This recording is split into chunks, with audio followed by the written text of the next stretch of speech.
Hey, how's it going, everybody? You ever wondered why the climate in the U.S. is the way that it is? Well, I sure have. I was born and raised in Germany, where we have pretty much all four seasons. But here in the U.S., since I moved over here, I've lived in three different states, and it was California, West Virginia, and Alabama, and the climate in each one of those states was very different from the other. Very, very different. Like California was, there was a little bit of humidity, a tiny bit, but nothing compared to what we had in West Virginia or now have here in Alabama. But anyway, let's find out why it's like that. The U.S. is big, but let's find out why the climate here varies so much from state to state. I hope we find that out. Anyway, let's get right into it.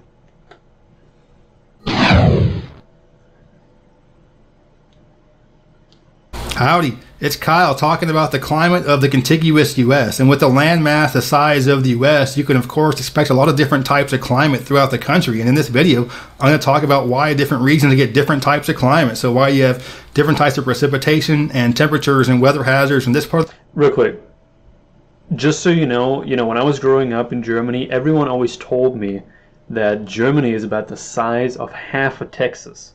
So if that's true, I actually didn't look that. If that is true, just let that sink in.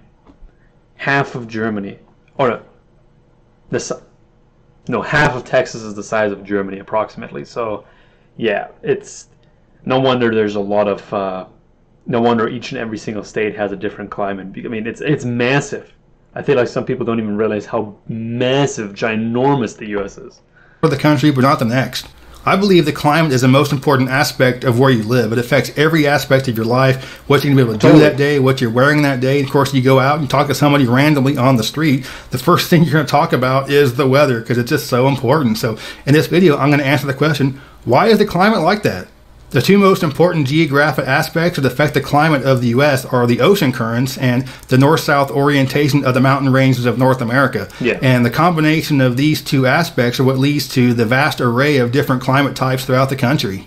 In the northern hemisphere, the ocean currents move in a clockwise direction, so that's why along the east coast or the Gulf Coast you have very warm water because it's being brought up from the tropical areas, as opposed to the west coast where the water is significantly colder because it's being brought down from Alaska. So you can be as far south as San Diego, and the ocean temperatures are going to be in the 60s, and up around San Francisco, the ocean temperatures are going to be in the 50s. So that's pretty chilly.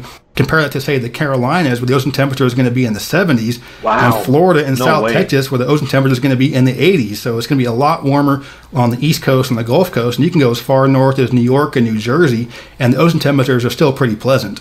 I'm going to begin discussing the different climates in the U.S. by starting from the west and moving east. These parts of it is much, much warmer than the West Coast, but that's incredible. It was in the 70s, the water temperature, did I get that right? The water temperature? That's crazy. Because in the mid-latitudes here in North America, we're in a westerly wind belt, so that's the way that the weather generally moves.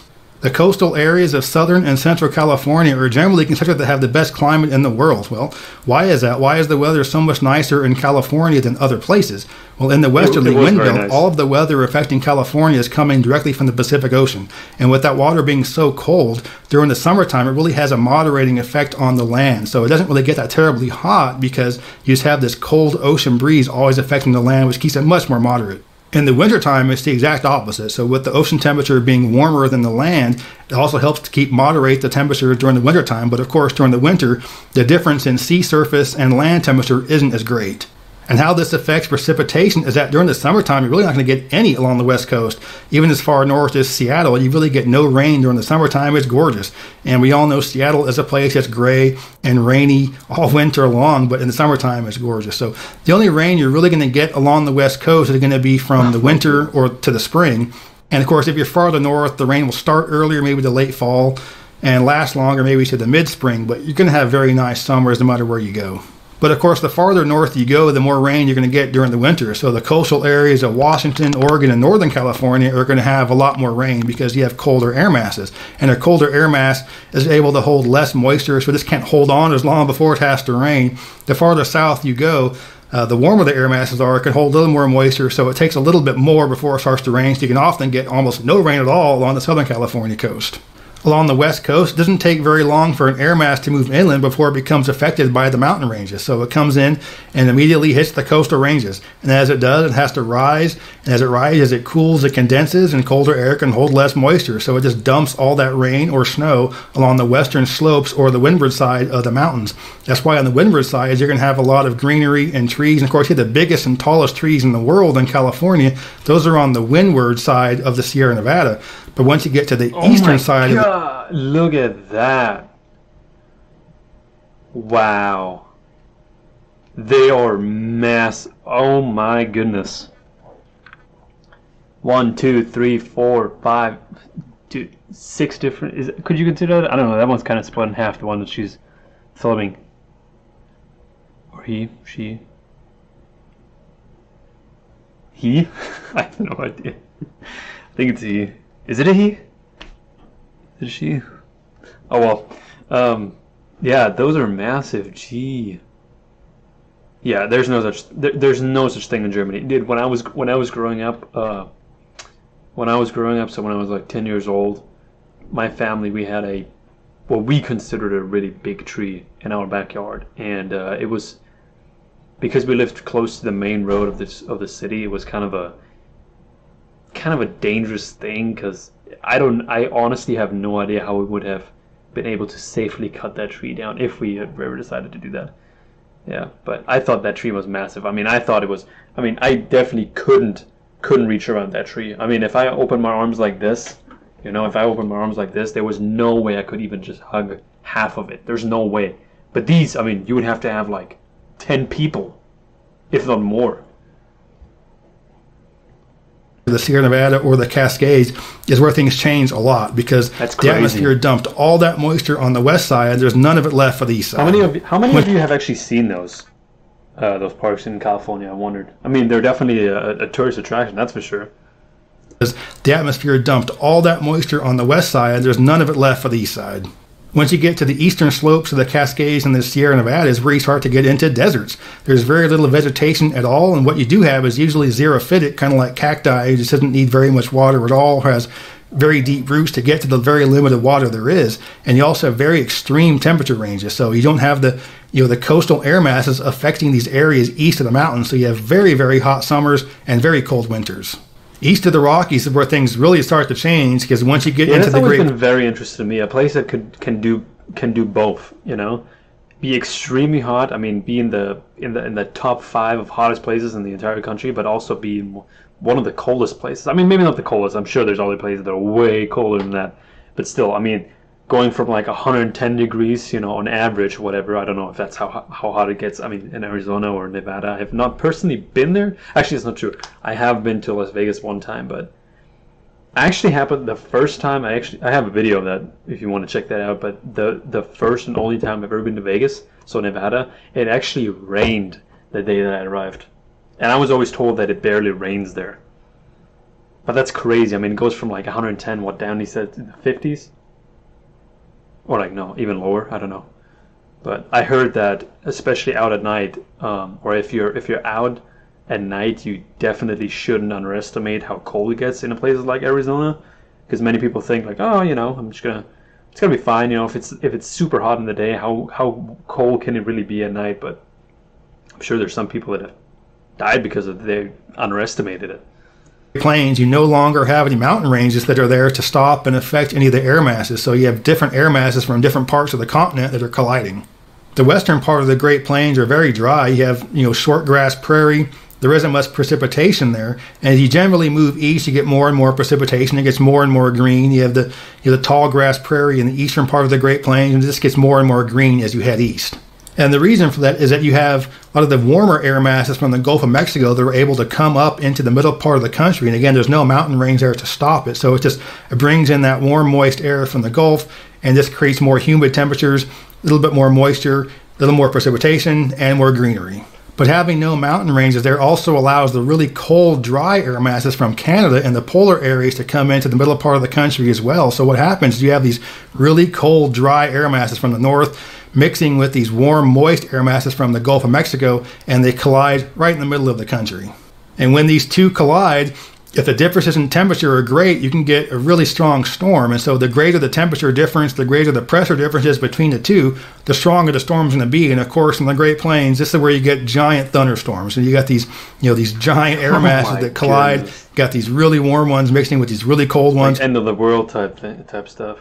Makes the air very unstable, makes it really exciting from an atmospheric standpoint, but can create pretty severe storms, including tornadoes.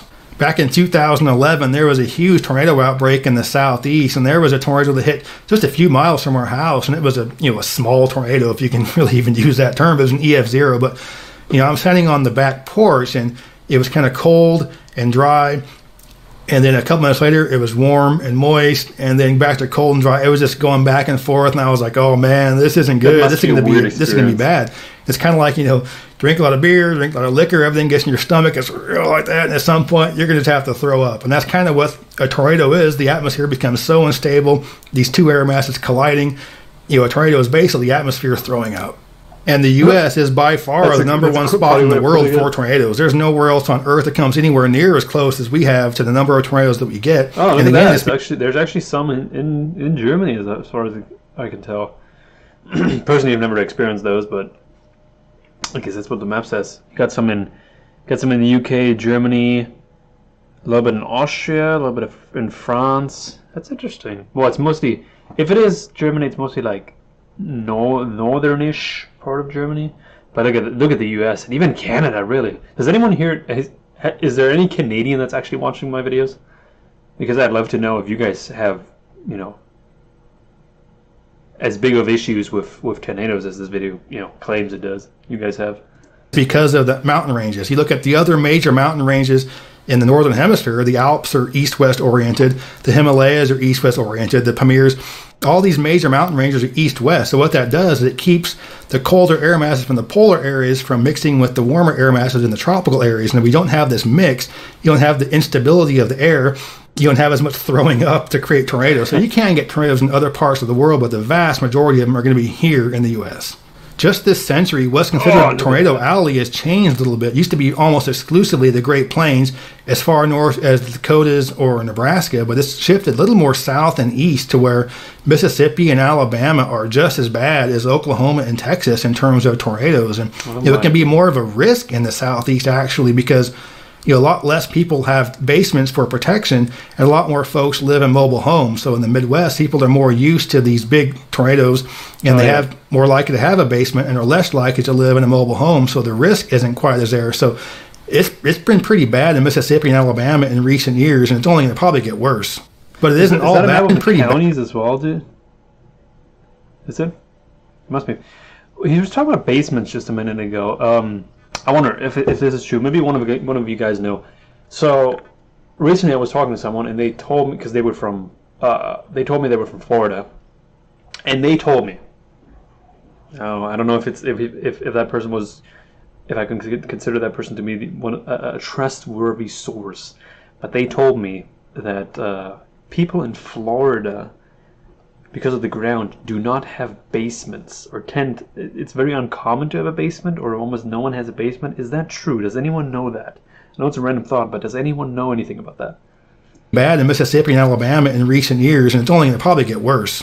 But it isn't all bad. With all of the moisture and the humidity you get in the east, you have a lot more precipitation, you have a lot more greenery. So you get to places like Arkansas, Tennessee, Kentucky, they're just gorgeous. They're green wherever you go. So you just have a lot more rain that can cause a lot more vegetation to grow. And once you get to the Gulf Coast or the southeast, you have that really high humidity to go along with the very high temperatures, which makes summers almost unbearable at times. But you can't always use them. I did not enjoy the summer here in Alabama. Not one bit.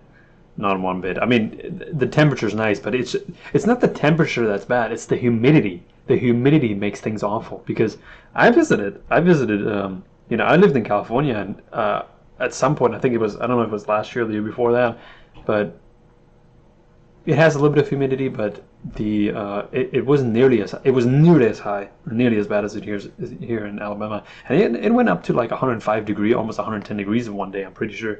And it wasn't nearly as bad as here. Same thing when I visited Las Vegas. I mean, it was like about 100 degrees, but you don't sweat like the way you sweat here. Here, it just feels nasty. Here, it makes you want to change your clothes immediately or have a second pair of clothes just in your car whenever you go, because you never know how drenched you're going to be. I'm sure it's even worse in some other places like Florida, but in Vegas, I don't think you would have that problem. It's like I always call it clean sweat. You're clean sweating. The measurement relative humidity to determine just how uncomfortable it's going to be during the summertime, because technically San Francisco is one of the most humid cities in the country, but because it's usually in the 50s and 60s area, you don't notice it as much as opposed to, say, New Orleans, which might not actually be as humid as San Francisco, but it'll sure feel like it is. Dew point is a much more accurate measurement of how uncomfortable it is, or in terms of the heat index. Relative humidity is literally the difference between the temperature and the dew point. So if they're very close to each other, it's very humid. So again, San Francisco might be 60 degrees, the dew point might be 50. That's very, very humid because they're very close to each other, as opposed to, say, the southeast, where it might be 90 degrees with a dew point of 70. So the spread is much larger, but it's going to feel much more uncomfortable because the dew point is a lot higher. Or you could have somewhere like Las Vegas where the temperature might be 115 with a dew point of 10, or some kind of ridiculous spread like that, which is a really good indication that it's very dry. And when I was in college, I had a meteorology professor. I asked him, what's your favorite weather? He's like, I don't really care what the temperature is as long as the dew point is 50. But of course, that warm water off the East Coast and the Gulf of Mexico is why you can get hurricanes during the summer or fall. And the entire Southeast faces a significant hurricane risk every single year. Hurricanes need very warm water to be fed. That's what keeps them going. So the warmer the water is going to be the stronger the storm. And so that's why you don't really get any hurricanes off the West Coast, because the water is just too cold. And the reason why you get so many hurricanes in the summer and fall is because, again, with the specific heat of water being so much higher, it takes longer for the ocean water to warm up. So the ocean water is still very, very warm by October. So it looks like it is surrounding Mexico from both sides, but it's not actually hitting Mexico. I mean, it is hitting Mexico in a certain, in some parts, but not, relative to how many lines we see around it, not very much. But it's definitely hitting like the southern parts here a lot. Yeah, you have nothing here in California. It's like barely touching anything. You do have a significant hurricane threat in October, even though it's very, very small in May or really even June. And of course, the farther north you go, the colder it's going to get, and the higher the chance of precipitation is going to be snow. But not everywhere in the north has the same type of cold temperatures or the same amount of snow. Winters in the northern Great Plains are going to be colder than the winters of New England, even though they're at the same latitude. And the reason is, again, because of these cold polar air masses. So what happens is these cold air masses are coming straight down from Canada, going right into the Midwest. Thanks, Canada. And just causes it to be super, super cold during the winter, very high winds, even though you don't really get that much snow. The Northeast is affected more by the ocean temperature, so the oceans are very cold in the wintertime in the Northeast, but it is still more of a moderating influence, so you don't have it quite as cold in Maine or Massachusetts as it does in, say, Minnesota. So I wonder, this is the first video I've watched on this channel, and does he have, I'm assuming he has some kind of degree in this whole subject? I mean, I highly doubt he has this information just from someone else and reading it off of something. I'm sure he knows a lot about this. Or North Dakota, but obviously it's still very cold. But you do get more snow in the Northeast than the Midwest. You could be as far north as eastern Montana or North Dakota, and you won't have that much snow. There might be a light dusting while it's minus 25 degrees, as opposed to, say, Boston, where you might have a foot of snow, even though it's a toasty 12 degrees. And then you have lake effect snow, which is literally how it sounds. It snows a toasty. Let's see. Oh, yeah, West Virginia right there. West Virginia was pretty high. Dude, we had a horrible, horrible winter in West Virginia. Horrible. Never again. Never again. 12 degrees. And then you have lake effect snow, which is literally how it sounds. It's snow that's affected by the giant lakes. What happens during the wintertime is, the air is moving from west to east, and it's going across these giant lakes. And during the wintertime, even though the water is very cold, it's still warmer than the land. So it's relatively warm air masses carrying a lot of moisture. And it says hauling going across these lakes. There's no friction at all, nothing slowing them down. And all of a sudden, hits the land. The land is much colder. Colder air can hold less moisture, so it has nowhere to go. It's now got friction, has to stop. It can't hold any more moisture and just dumps a ton of snow. So the eastern side of some of these Great Lakes, where you can get tremendous amounts of snow, especially in upstate New York, like Buffalo or Rochester or Syracuse, it's just a ridiculous amount of snow. And when I was in college, I had a roommate that was from Rochester, and he would tell me these stories about the snow, and I was like, oh, it doesn't snow 6 to 8 feet. I mean, come on. No, it snows 6 to 8 feet sometimes. So I mean, that's incredible snow, but you can be on the western side of the Great Lakes, and it's going to be cold and snowy, but nowhere near as much snow as you're going to get. By the way, that makes me wonder: is there anyone that's watching this? Have any of you not experienced snow at all? I don't care how old you are, if you're 20, 30, 40, 50, 80 years old. Is there any one of you that has never actually, let's say, touched snow, seen snow, felt snow for themselves? Is there anyone here? I'm very curious, and if you haven't, what part of the U.S. are you from, or are you even from a different country, and maybe they don't really get snow because of, you know, reasons that, you know, certain states in the U.S. don't get it either. On the eastern side of the Great Lakes. And you might be wondering why you get so much more snow in upstate New York, even though Lake Erie and Ontario are a lot smaller than Lake Michigan. Why don't you have as much lake effect snow on the eastern shores of Lake Michigan? Well, Michigan's a north-south oriented lake. It's not that terribly wide east-west, whereas Erie and Ontario are east-west oriented lakes, so there's much more distance for the air masses to cross, more time for it to pick up speed, pick up more moisture, and which just, you know, gives it more moisture and more snow to dump on the eastern shores of Lake Erie and Ontario. But the summers in the Midwest are going to be nicer than the summers in the Northeast, because again, with it being less moisture, it's less humid, and just more pleasant during the summer. You can be as far northeast as New York City, and it might as well be Georgia in August because it's just so hot and humid. So you have a little bit less pleasant summers in the Northeast as opposed to the Midwest. You have a lot more snow. It's not quite as cold. The upper Midwest gets way colder and way windier. Not quite as much snow. Better summers. So 6 of one, half dozen of the other. Either way, winters are going to suck. So that's just a real quick overview of the climate of the contiguous U.S. And of course, there are a lot more details and nuances than that, but I just wanted to go over some of the basics. And wherever you're going to live in the country, you're going to have to put up some kind of crappy weather at some point or another. I mean, with the exception of the coastal areas of Southern California, I mean, it's going to be horrible at some point in the year. So it comes down to what you are willing to put up with. Big snow, heavy winds. Honestly, that's it. He's down. I mean, it doesn't really matter. Every state has its issues with the weather. Almost every state. I mean, there's very few parts in the U.S. where the weather is considered nice throughout the whole year. I mean, every state is like its own country. I mean, again, I would like to point out that Germany, allegedly, I need to look that up after this video, but it's half the size of Texas. So, half the size of Texas. I don't know how big Texas is. You know, what the percentages of land that Texas makes up of the entire U.S. So it's hard to say how many Germans.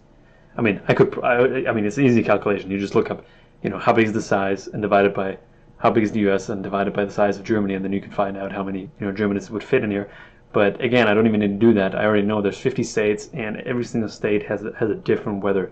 Obviously, here in the South, you know, it's going to be more humid, and then there's more dry areas. You know, there's obviously, you know, Nevada, New Mexico, I'm sure, is also very dry. Arizona. It's like you said, it's what you're willing to put up with. You know, every place is different. But it is nice that you have every single season here in the US, but it also kind of sucks in a way, because the state might be nice that you live in, but the weather can make it horrible. I think the weather can totally ruin a state. I mean, it's you know, it's sad to say, but unfortunately that's just a fact. Anyway, this video was great, honestly. I didn't expect it to be as I didn't expect him to be as thorough as he was. But yeah, like I said, let me know if you guys enjoyed. Let me know if you guys have any experience with tornadoes and things like that. I'd be more than curious to hear about your stories. And yes, if there's any other videos you'd like me to react to, let me know. And hope you guys have a great day. And I'm gonna link the video to the link. I'm gonna link this video in the description so you guys can check it out if you want to watch it again. All right. Anyway, guys, hope you guys enjoyed. Have a nice day.